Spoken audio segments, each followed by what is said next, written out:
Okay, now that we've got the front bumper on this RS4 here, just have another look of what else has progressed.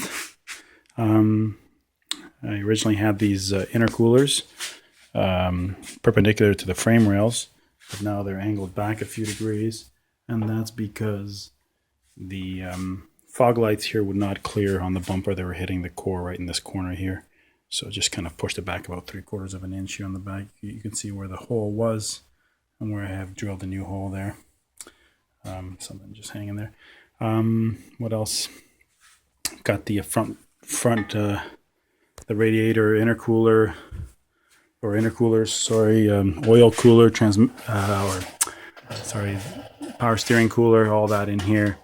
AC condenser. Now the AC condenser on the RS4, the original one, was a bit shorter, so it kind of stopped up here, and your oil cooler and power steering cooler were tucked in a little tighter.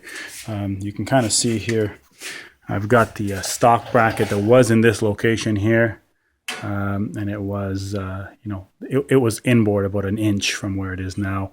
I made these brackets here, painted them and whatnot. That's all just anti-seize all over that, because we are in the salt belt after all, so just trying to prevent any corrosion in the future. Got some Dynamat-like material here between the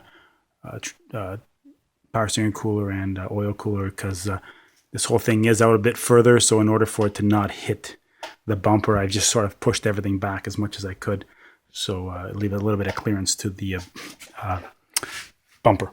Again, same thing here on this side with this intercooler, just angled back a bit, and this will actually help me trim the factory RS4 shrouds to fit here. What else underneath here? Yeah, so the oil cooler lines made of number 10 AN line.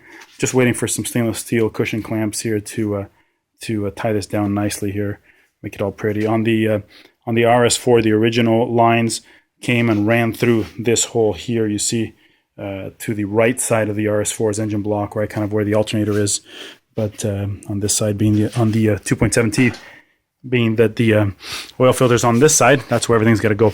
So I've, as I was showing previously, I've removed the factory oil cooler in favor of the sandwich plate, which you see here. Basically, the oil cooler lines go through an opening in the here in the rad above this this kind of line that goes to the reservoir. So we just kind of ran them through here, through some high temp heat shield silicone, so for both abrasion protection and so it doesn't heat up the rad or rad support much. There's only about a 1/4 inch clearance between this upper oil cooler line and the belt on the AC compressor, but 1/4 inch is all we need. Same with here. Now that we've got the front clip on, you can see there is not much clearance between the C5 All Roads snub mount bracket, this whole metal bracket, and the snub mount bracket on the block. You can see maybe about 1/8 of an inch, maybe a little bit more, but we got some clearance, and that's all we need. There should be very little movement forward and backward here once this is all bolted in. Right side intercooler here all bolted in as well. I think I mentioned in the last video having to modify the 3.2 radiator to accept the 2.7T lower rad hose. Just the two little pins, the clock, the way the fitting or the way the rad hose clips on are in a different position on the 3.2 rad. So now you can see this will turn, but it's locked in there, and that's all that really matters. So there should be no reason for this to ever come off. So that's that.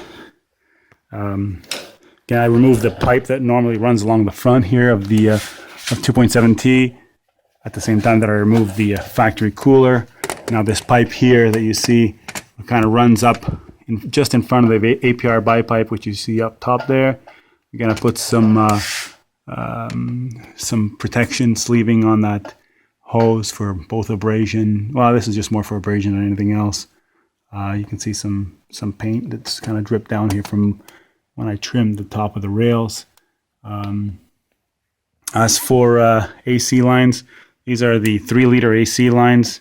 Had to be tweaked just slightly. It's not touching that turbo outlet pipe, but it's very close and kind of runs off to the right side of the vehicle here. Normally on the 2.7T you got 2 hoses because they both go to the receiver dryer, so that you could remove the condenser, because both hoses went to the right of the condenser. On the B6, B7 it's not like that, but there's that other tube there. It's sort of tweaked down underneath here. I have had the front bumper on, and I recall there was no issues here with the way the hose is, even though it does kind of look rather low. No clearance, or the bumper doesn't really do much to it there. Lots of clearance behind these intercoolers.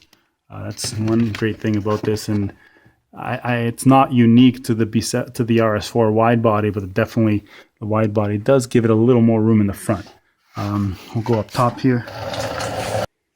So up on top here now, I've got the this is your 2 wires there for the coolant temp switch, or the coolant rad fan switch, I should say, and your alternator and oil level sensor wiring that goes down there. Typical location of 2.7T. This T-bolt clamp is clocked back, and this one forward. The headlight just sits over top of this. On this one here, we've got plenty of clearance, but if this one was facing forward, it would be closer than I'd like to the bottom of the ballast. So not hitting, but got to leave a little bit of room. So as you can see here on the right side, it's a bit further forward, the rad support, but nothing that we can't work with. And it's just a result of the C5 all-road rad support being quite thick here on the right side. Clearance in here, APR bipipe, same as most anything. No, not any tighter, not any more clearance, but about the same. Right side here, here's that hose, that burp hose that goes back to the bottom of the reservoir. This is a 2-liter turbo reservoir, and that's why it has this bleeder or vent hose at the very top forward. On the RS4, that vent hose was on the back side here behind the cab, and on the 3 liters there's one here and one behind the cab. So the 2-liter turbo coolant reservoir is the only one that has the same and only one vent line here. So I've still got all the spark plugs out of it. I'm going to crank this over for a little while to build some pressure, because this engine's been sitting here for nearly a year. So just kind of get some oil pressure built up before I start it, and as well as in the turbos.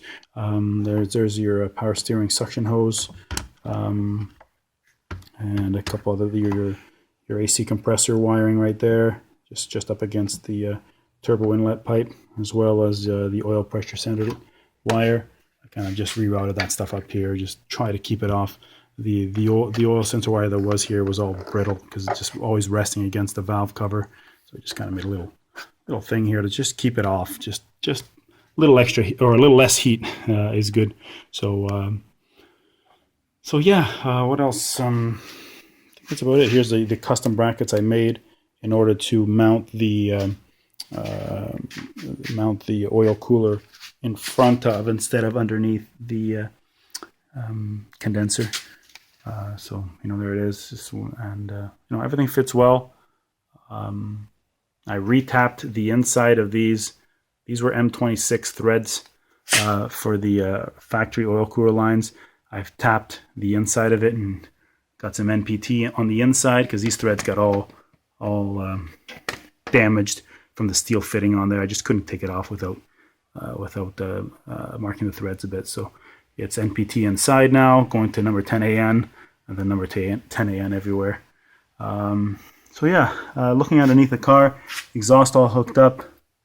You can see the exhaust is the lowest part on the car, unfortunately. But that was the case also with with the RS4's stock exhaust. I just have to raise it a bit because it's kind of a little too low for my liking, anyways. But or at least raise the back up almost an inch. Front is not too bad, but yeah. So next time I continue this, I should have it started up. Because all we've got left to do now that the plumbing is all done is fill the fluids, finish off a little bit of wiring here, just a couple of wires literally, and start her up and see how it runs. So we'll see you soon.